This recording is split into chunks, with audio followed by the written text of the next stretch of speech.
Greetings everyone, welcome to this video. In this video I'm going to be finishing up our discussion of the Iliad, at least some final thoughts and reflections from me, to kind of give you a way of thinking about it. So this video is not going to be as long as the first video on the Iliad, just because I don't have as much sort of work to do as far as introducing you to a genre, introducing you to an author or author question mark, considering we don't know Homer really was one.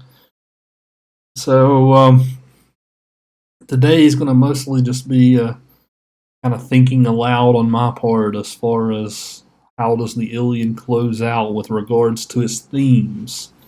So the way I'm going to try to do this video is pose questions to you more than answering questions myself. I don't want to tell you how to think about the literature.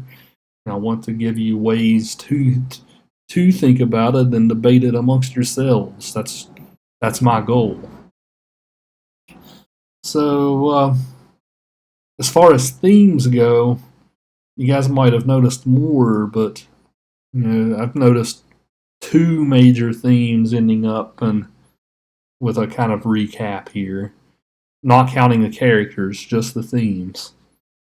So the theme of the gods playing too big a part in human affairs, we see that double fold here, as far as the gods can't keep their business to themselves.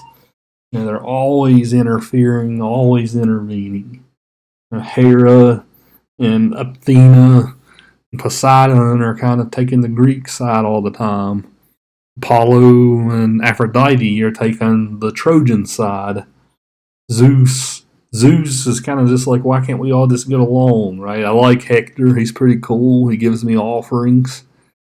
So why can't I just take Hector's body to paradise? So that all this meddling, all this interfering, the gods kind of squabble with each other. And we get Apollo and Hera actually kind of getting in a shouting match up in Mount Olympus. So they just can't help themselves. The gods are too at the whims of fate, right? Fate is kind of independent of the gods. So at times the gods are like, should we meddle with fate? So that is something else to consider here. Of course, I'll talk more about this theme in a second when I talk about Hector's death. And we also have the theme of the brutality of war showing up here as well. Book 16, which is on the PDF copy that I gave you, is almost all about this. We get Patroclus, who kills Sarpedon. Right? Homer describes Sarpedon's body afterward as being almost indistinguishable. Right? So many people trample on it, the body gets kind of trampled up in the mud, to the point that the body can't even be recognized really, because it doesn't even look like a Sarpedon anymore. It's disfigured so much after his death.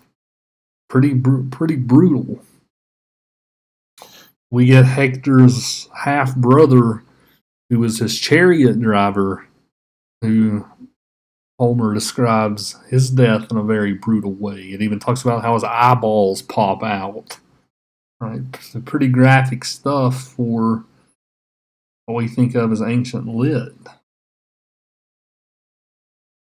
And of course, after Hector's death, Achilles tries to drag his body around and disfigure his body. But as we know, Apollo doesn't let that happen. So again, the war and the futility, what all it brings. So I'll be mentioning more about that in a second when I kind of end cap Hector. So let's end cap Hector then. So what we get of him today, we get him in book 16 at his best. Right, this is where he takes his stand. He kills Patroclus here. Which you guys didn't really get a lot of character development on Patroclus, just based off the selections I chose to give you. But Patroclus is pretty much Achilles' lover, right? That's not even suggested. That's pretty much what the text says, right? Achilles calls Patroclus his beloved, even at one point. Of course, the only reason why Patroclus is killed is because he takes Achilles' place, because Achilles is home pouting over his concubine being taken by Agamemnon. So Patroclus wears Achilles' armor in a battle. And of course, Hector gets the best of Patroclus. This is after Patroclus kills Sarpedon, right? There's really no clear winner here, right? They're just all at war.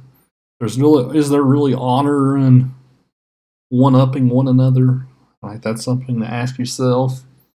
But this is what causes Achilles to, get with it and get back into the battle. So this raises a question: is it a fair fight between Hector and Achilles? Arguably not. Achilles is a demigod. His only weakness is his heel, as we know. But Hector's just a mortal man. So when Hector sees Achilles entering battle, Hector runs from him, right? He gets terrified and runs around the city. It says Achilles chases him 3 times around the city. So the question I pose to you then, is Hector a coward, right, for running from Achilles? Or is this just a naturally human thing to do? But eventually the two have to confront each other. And this is after Athena, remember, tricks Hector. Athena disguises herself as one of Hector's brothers, says that Achilles wants to parlay, and of course Achilles doesn't. Right, so he's even tricked. Well, once we get to once they battle, we even learn that Hector kind of gets one up on Achilles. Achilles misses his javelin throw. Hector doesn't, but it doesn't matter because Achilles is being protected by Athena. Right, Athena won't let any harm happen to Achilles. Achilles is pretty much just like, screw it. I'm going to go down. I'm going to go down well, and of course he does. But he does ask that Achilles honor him, right? Please return my body so that I can be mourned. Achilles won't do it because he's still feeling spiteful over Patroclus' death. So again, are any of these people right here? No, it's just the ugliness of war. So you can ask yourself about Hector. Right? Is he a hero? Right? Does he stand up for his people? What's up with him running? It depends how you look at it. You want to look at him as a soldier, right? He does do his duty and stands up to Achilles. But as a family man, we learn earlier that Andromache wants Hector not to participate in the battle. Right? They have this newborn baby. As we learn later from the myths that Andromache becomes pretty much a sex slave to the Greeks. And of course Hector's baby is thrown off of a wall in Troy. So very very nice way to end things. All right, that baby's the true victim of all this, right? Maybe it wouldn't have been if Hector wouldn't have participated. So it makes for a very gray situation for Hector. Depends where your own values are. Achilles' ending is significant too. Achilles It seems like the Iliad's all about Achilles' character growth and development. Right? We start out that he's so prideful, right? He can't bear the thought of being slighted by Agamemnon. Then he becomes full of revenge, right, because of the death of Patroclus. He wants to spite Hector by dragging his body around. But the gods order Achilles to give the body back to the Trojans. This order comes down from Zeus himself. Achilles is kind of, so you have to ask yourself, if he wouldn't have been ordered by the gods, would he have actually done this? Who knows? But King Priam does go to Achilles' tent with the protection of Hermes, the messenger god. That way no one will kill Priam before he actually gets to the tent. And Achilles does offer to give the body back, to suck up his pride. Right? He could have told the gods, "Screw you, gods! I'm not going to do it." But he sucks up his pride and does it anyway. An interesting way to end things. Plus Achilles is very generous about Hector's funeral arrangements. He offers to give the Trojans almost 2 whole weeks to mourn Hector's death. Well, at this point, the Trojans are losing badly. This gives the Trojans almost enough time to refortify their defenses, which causes the war to drag on even longer. We find out in a later myth about the Trojan horse. Right, that's how the Greeks actually won, was through treachery, by acting like they left the golden horse as an offering, as a peace symbol. Of course, the Greeks were hiding in the horse. We'll actually get that story in a week or so whenever we talk about Virgil's The Aeneid, which is almost kind of like the sequel to this from a Roman point of view. So, again, I have to ask yourself, is Achilles truly heroic here? The fact that he does learn and improve and has self-improvement. You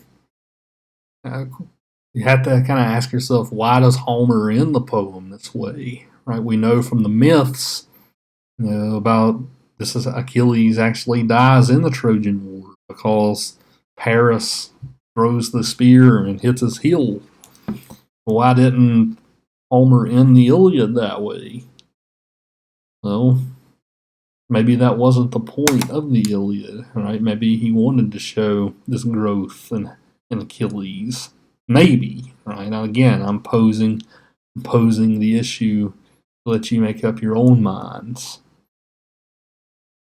So, an interesting character arc with Achilles. In later myths, he's not painted as being this heroic, right? When he's actually, one myth actually says he was tricked into having his heel cut, and because he was trying to seduce someone or something. I don't know I haven't refreshed myself on the full story, but I do know later he's painted as being very lecherous. So I think it was a medieval thing to kind of drag Achilles in the mud. You'll see when we get to Dante's Inferno, there's a reference to that. But again, I'll let you make up your own mind about that, right? Achilles gets lots of help from the gods, but he does kind of cede to the gods when it matters. So that's some final thoughts, some final reflection on the Iliad. I hope you enjoyed it. Hope you enjoyed the poem. These themes will continue in other Greek literature we read, right? The role of the gods, the treatment of women characters, the issue of fate. Right? All these questions are going to keep continuing.